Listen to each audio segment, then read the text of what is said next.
You think you're prepared for anything until the person you love calls to say she's carrying another man's baby. It was 2:04 p.m. on a Thursday when Sarah called. I remember the time because the kettle had just started to whistle. I let it scream. Her voice was too calm for what she was about to say. I'm moving in with Anthony.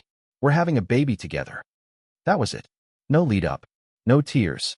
Just a statement of fact, like she was telling me she'd picked up oat milk instead of almond. My brain stuttered, paused, rebooted. I didn't yell. I didn't cry. I said, congratulations. Flat. Like I was confirming a dinner reservation. Silence on her end. Then, that's it. That's all you have to say? What else is there? I asked. You've made your decision. I thought you'd fight for me. That hit weird. I almost laughed. You're pregnant with another man's child and moving in with him, Sarah. There's nothing left to fight for. I hung up. Then I stared at the wall for about 60 seconds. Not in shock. Not really. I felt unhooked. Like I'd been yanked out of my life and was now just floating above it. But something clicked in me right then, a gear I didn't know existed. First, the ring. 6 weeks ago, I spent $12,000 on a platinum engagement ring with a custom setting she'd once pointed out in a magazine. I called the jeweler. The manager was sympathetic. Turns out, they have a 60-day return policy, minus a small restocking fee for unforeseen circumstances. He said it like he knew the exact category of hell I'd landed in. I drove straight there. No music in the car. No thoughts, just a numb sort of clarity. Got 11 grand back. I didn't even look at the cash-out slip. Next, the car. Sarah drove a leased BMW. White, tin leather, the kind of car you buy when you want your neighbors to think you're doing better than you are. I'd co-signed 10 months ago. The payments were draining my account monthly. I logged into the leasing website, removed my payment method, then called them directly. I'm removing myself as guarantor effective immediately, I said, like I'd rehearsed it. They said she'd need to qualify on her own or return the car. I already knew she wouldn't qualify. Personal training barely covered her protein powder. I went home. That's when the real purge began. Wi-Fi password. Changed. Streaming accounts? Logged out. New passwords set. Netflix, Disney Plus, the whole lineup. Home security? Code reset. Camera access locked down. Gym membership? Cancelled. I paid for it. Now I was done funding her flirt sessions with Anthony. Credit card? She was an authorized user. Past tense. Gone in minutes. It was surgical. 3 hours later, I had erased her from every system. By 5 p.m., I was sitting on the couch with a beer I didn't taste, staring at nothing. That's when the doorbell rang. 6:30 p.m. I checked the security cam. Sarah, crying. Mascara like war paint. 2 suitcases at her feet like props in a bad rom-com. I opened the door. Left the chain on. David, please. We need to talk. I tilted my head. Said nothing. Anthony. He kicked me out. Her voice cracked, almost believable. I blinked. Why would Anthony kick out his pregnant girlfriend? She fumbled. It's complicated. He said he needs time to process everything. He wasn't ready for me to move in yet. She looked surprised that I didn't open the door. Shocked, even. He said he needs time.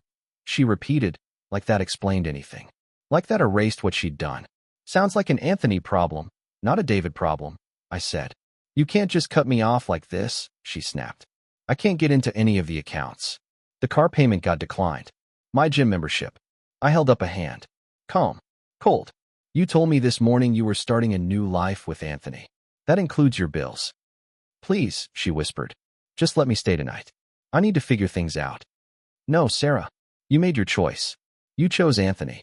And his baby. Over us. Her face twisted. Confusion. Desperation. Then pure anger.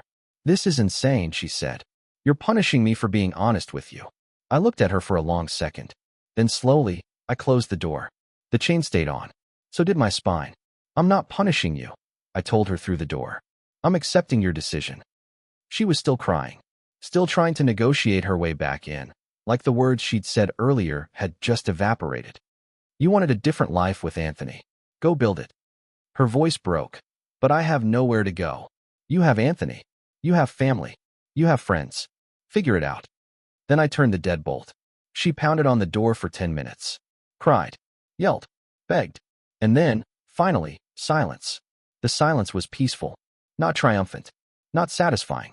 Just quiet. I sat down at the kitchen table, half-empty coffee still cold. Stared out the window. I didn't feel proud. I didn't feel cruel. I just felt done. Update 1.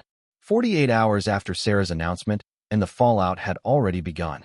Thursday night, after her performance at the door, I started getting texts from unknown numbers. Random. Desperate. Familiar writing style. David, please. I made a huge mistake. Anthony isn't who I thought he was. I'm staying at a motel. I can't afford this. Please talk to me. I took screenshots. Everyone. Didn't respond. Friday morning, my work phone rang. Her sister, Jessica. David, what the hell is wrong with you? She snapped. Sarah's devastated. She's practically homeless. I kept my voice even. Sarah announced she was moving in with Anthony and having his baby. I respected her decision. She made a mistake. Anthony turned out to be a complete. She was pregnant when she left me. With his child. That's not a mistake. That's a commitment. He used her and threw her away. That's unfortunate, but not my problem. She needs help. She has nowhere to go. She has family. She has friends. She has Anthony. Anthony wants nothing to do with her now. I let that sit in silence. Again, I said, not my problem. You're being cruel.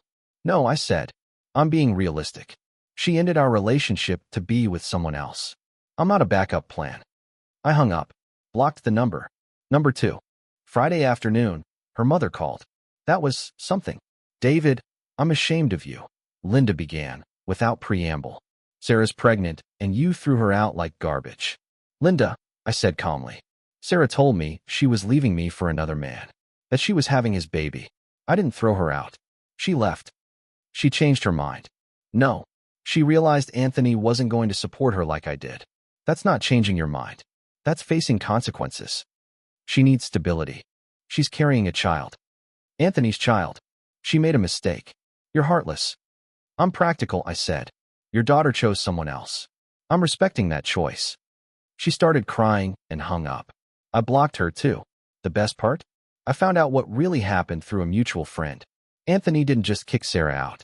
Turns out, Anthony is married. Has been the entire time. His wife found out about the affair and the pregnancy.